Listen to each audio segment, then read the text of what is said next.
স্বাগত ডিবিসি সংবাদে আপনাদের সাথে আছি তাসনুভা তন্নি। শুরুতেই জানাবো নাসিফ রোড ক্লাস সংবাদ শিরোনাম।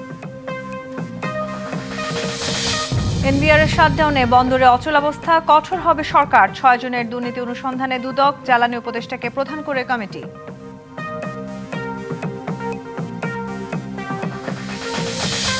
আন্দোলনের রাজস্ব আহরণে কি প্রভাব পড়ে সেদিকে সতর্ক দৃষ্টি আইএমএফ এর। সরকার পতনের পর সামষ্টিক অর্থনৈতিক চাপে বাংলাদেশ।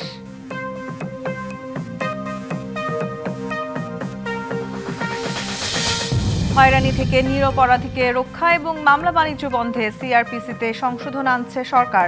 প্রাথমিক তদন্তে নিরপরাধ হলে মুক্তি।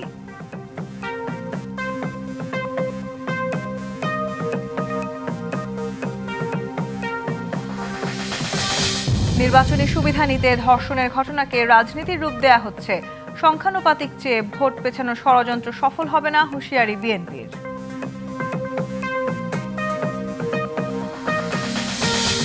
কুমিল্লার মুরাদনগরে গৃহবধূকে ধর্ষণে প্রধান আসামি ফজর সহ গ্রেপ্তার 5। সর্বোচ্চ গুরুত্ব দিয়ে বিচার করা হবে জানালেন আইন উপদেষ্টা।